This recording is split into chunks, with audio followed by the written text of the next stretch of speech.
Hi friends, Sarika recipe मराठीमध्ये तुमचं खूप खूप स्वागत आहे। आज आपण झणझणीत आणि चविष्ट असा मटणाचा रस्सा कसा करायचा ते पाहणार आहे। एकदम मस्त झणझणीत चमचमीत साध्या सोप्या पद्धतीने एकदम चविष्ट अशी भाजी झालेली आहे। मटणाचा रस्सा झालेला आहे। तुम्हाला बघून कळत असेल किती छान असा झणझणीत असा हा मटणाचा रस्सा बनवलेला आहे।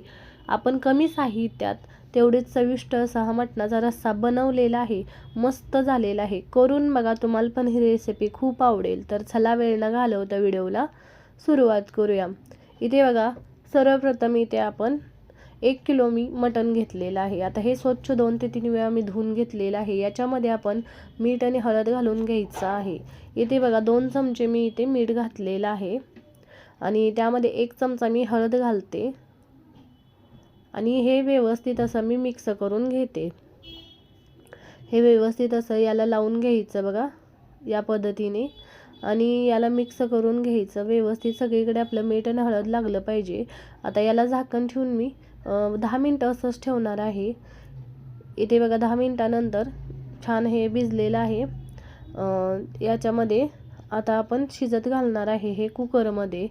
तुम्हाला हवं तर तुम्ही पातेल्यात शिजवून घ्या, मी कुकरमध्ये शिट्ट्या देऊन घेणार आहे। त्यासाठी कुकरमध्ये थोडंसं तेल घातलेलं आहे। 1 किलो मटण आहे, त्यासाठी मी इथे 2 मोठ्या साईजचे कांदे कट करून घेतलेले आहेत बारीक। आता कांदा आपल्याला चांगला परतून घ्यायचा आहे। सुरुवातीला कांदा बारीक कट करून घेतला, तुम्ही मोठ्या पीसमध्ये सुद्धा कट करून घेऊ शकता। बारीक कट केलेला आहे। आता कांदा चांगला भाजून घ्यायचा आहे। इथे बघा या पद्धतीने मी कांदा चांगला भाजून घेतलेला आहे। थोडीशी कोथिंबीर घालून घेते, यामध्ये छान टेस्ट लागते बघा। आणि नंतर आपण यामध्ये कोथिंबीर घालून परतून घ्यायचं आणि जे मटण आहे हळद मीठ लावलेलं ते यामध्ये घालून घ्यायचं आणि 3 ते 4 मिनिटं परतून घ्यायचं। चांगलं याला पाणी सुटेपर्यंत चांगलं 3 ते 4 मिनिटं परतून घ्यायचं। गॅसची फ्लेम हाय करायची आणि इथे बघा या पद्धतीने खाली वर करत मी मटण चांगलं परतून घेते। भाजीला छान टेस्ट लागते बघा। या पद्धतीने मटण परतून घ्यायचं तेलामध्ये सुरुवातीला। या पद्धतीने मी मटण परतून घेतलेलं आहे, बघू शकताय तुम्ही। आता यामध्ये शिजण्यासाठी गरम पाणी घालायचं। मटणाला सुद्धा पाणी सुटलेलंच आहे, पण शिजण्यासाठी थोडंसं मी पाणी घालते। तुमच्या अंदाजाने तुम्ही पाणी घाला आणि झाकण ठेवून मी याच्या 4 ते 5 शिट्ट्या करून घेणार आहे। इथे बघा, तुम्हाला हवं तर तुम्ही झाकण फक्त असंच ठेवून शिजवून घेऊ शकता। जास्त वेळ नसेल तर तुम्ही शिट्ट्या घेऊन घ्या। इथे मी 4 ते 5 शिट्ट्या करून घेते मीडियम फ्लेमवर याच्या। आता मटण आपलं शिजते तर मसाला बनवून घेऊया। इथे बघा 3 ते 4 चमचे पांढरे तीळ घेतलेले आहेत। 1 चमचा मी जिरे घेतलेले आहे। सुरुवातीला हे भाजून घ्यायचं चांगलं, खमंग असं हे भाजलेलं आहे, बघू शकताय। तीळ आणि जिरे आपले जिरे आणि तीळ भाजलेले आहेत। आता मी काढून घेते आणि त्याच तव्यामध्ये थोडंसं तेल घालायचं आणि कांदा आणि खोबरं भाजून घेणार आहे। हवं तर तुम्ही कांदा आणि खोबरं आचेवर भाजू शकता। मी इथे तव्यामध्ये थोडंसं तेल घातलेलं आहे आणि इथे मी 4 मीडियम साईजचे कांदे घेतलेले आहेत। तुमच्या आवडीनुसार तुम्ही मसाला घेऊ शकता। कांदे असे उभे पातळ चिरून घेतलेले आहेत। सतत हलवत मी कांदा चांगला भाजून घेणार आहे। इथे बघू शकता या पद्धतीने कांदा आपण भाजून घेणार आहे। कांदा चांगला भाजलेला आहे, मी काढून घेते आणि त्याच तव्यामध्ये आपण खोबरं भाजून घेणार आहे। इथे बघा या पद्धतीने कांदा आपला चांगला भाजलेला आहे, मी काढलेला आहे आणि त्याच तव्यामध्ये सुकं खोबरं मी भाजून घेते। इथे बघा सुकं खोबरं मी घेतलेलं आहे। ही आपली खोबऱ्याची वाटी असते ती अर्धी वाटी मी खोबरं घेतलेलं आहे। आता फक्त 1च चमचा मी तेल घालते अंदाजे आणि इथे हे छान असं भाजून घेते। खोबरं आपल्याला इथे हलक्याशा सोनेरी रंगावर भाजून घ्यायचं। खोबरं खमंग चांगलं भाजलेलं आहे, त्याच प्लेटमध्ये काढून घेते। मसाला पूर्ण थंड करून घ्यायचा आहे। इथे बघा हे मी काढून घेतलेलं आहे। इथे सगळा मसाला मी पूर्णपणे थंड करून घेतलेला आहे। आता हे सगळं आपण वाटून घेणार आहे। त्यामध्ये इथे बघा आपलं खोबरं, कांदा आणि तीळ, जिरे आणि इथे मी 2 गड्डी लसूण सोलून घेतलेला आहे, थोडीशी कोथिंबीर, हे सगळं घालायचं आणि थोडंसं पाणी घालून वाटून घ्यायचं। थोडासा खडा मसाला पण मी इथे घेतलेला आहे बघा, हे पण घालून घेऊया। तीळ पण घालून घेऊया।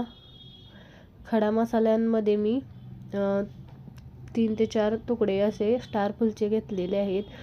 3 ते 4 लवंग आणि दालचिनीचे तुकडे छोटे 2 घेतलेले आहेत. पाणी घालून मी चांगलं हे वाटण बनवून घेणार आहे. इथे बघा चांगलं वाटण बनवून झालेलं आहे. मसाला आपला तयार झालेला आहे. आता मसाला भाजून घेणार आहे कढईमध्ये. त्यामध्ये मी एक मोठी पळी तेल घातलेलं आहे. सुरुवातीला 4 चमचे लाल तिखट, आपलं घरगुती लाल तिखट मी घालून तेलात 2 मिनिटं परतून घेतलेलं आहे. त्यामध्येच मी 2 ते 3 चमचे मटण मसाला घालते. तुमच्या आवडीनुसार तुम्ही घाला. तुम्हाला जास्त तिखट किंवा कमी हवं असेल तसं तुम्ही मसाले घाला. आता मटण मसाला आणि आपलं लाल तिखट चांगलं भाजून घ्यायचं. गॅसची फ्लेम एकदम कमी करायची आणि त्यामध्ये सगळं आपण जो मसाला वाटण केलेलं आहे ते सगळं वाटण घालायचं.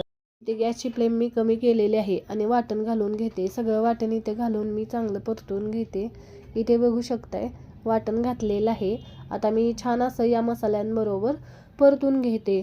या पद्धतीने गॅसची फ्लेम कमी करायची, मिक्स करायचं.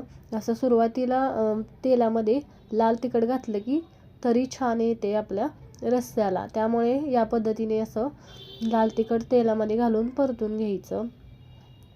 इथे बघू शकता मसाला पण परतलेला आहे 2-3 मिनटं. आता यामध्ये गरम पाणी घालून चांगलं शिजवून घेणार आहे या पद्धतीने. इथे बघू शकताय गरम पाणी घातलेलं आहे. मिक्स करून घेते आणि आपल्याला हा मसाला तेल सुटेपर्यंत चांगला परतून घ्यायचा आहे. मसाला चांगला मी शिजवून घेतलेला आहे या पद्धतीने. आता इथे बघू शकताय आपलं मटण पण चांगलं शिजलेलं आहे. मटण शिजल्यानंतर गॅस आपण कुकर आपला पूर्णपणे थंड झालेला आहे. आता आपण शिजलंय का ते चेक करायचं. एकदम मऊसूद असं हे शिजलेलं आहे या पद्धतीने. आता याच्यामध्ये जो भाजलेला आपण मसाला आहे चांगला शिजलेला परतून घेतलेला तो घालून घ्यायचा. सगळा मसाला मी यामध्ये घालून घेते. तुम्ही पाणी यामध्ये तुम्हाला रस्सा कसा बनवायचा घट्ट पातळ तसं तुम्ही पाणी घालून घ्या. मी जास्त घट्ट पण बनवणार नाही, जास्त पातळ पण बनवणार नाही. या पद्धतीचा आपण रस्सा बनवणार आहे. याला उकळी यायला लागलेली आहे. आपण मटण शिजताना पण मीठ घातलेलं होतं, पण थोडं मसाल्यांचं मीठ घालून घ्यायचं, मिक्स करून घ्यायचं आणि 10 मिनटं हे छान असं गॅसची फ्लेम कमी करून मसाल्यांबरोबर मटण शिजवून घ्यायचं. इथे बघा 8 ते 10 मिनटानंतर छान असं आपलं हे मटण मसाल्यांबरोबर शिजलेलं आहे. छान अशी भाजी तयार झालेली आहे. तरी बघा किती छान आलेले आहे आणि मस्त कमी साहित्यात कमी वेळात एकदम चविष्ट असं हे मटण रस्सा आपला तयार होतो. भाजी आपली तयार होते छान अशी मटणाची. एकदम मस्त असं बारीक चिरलेली थोडीशी कोथिंबीर घालून घेते. तुम्हाला बघून कळत असेल किती छान अशी भाजी आपली झालेली आहे.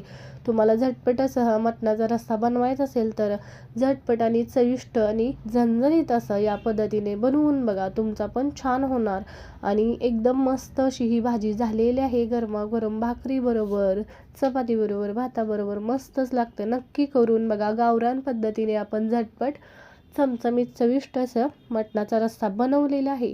बनवून बघा आणि कमेंटमध्ये जरूर सांगा तुम्हाला आजचा व्हिडिओ कसा वाटला. व्हिडिओ आवडला असेल तर व्हिडिओला लाईक करा, शेअर करा. चॅनलवर नवीन असाल तर चॅनलला सबस्क्राईब करा, बेल आयकॉनला क्लिक करा. या पद्धतीने तुम्ही नक्की एकदा मटणाचा झणझणीत असा रस्सा बनवून बघा. तुम्हाला पण ही रेसिपी खूप आवडेल. व्हिडिओ पाहिल्याबद्दल धन्यवाद.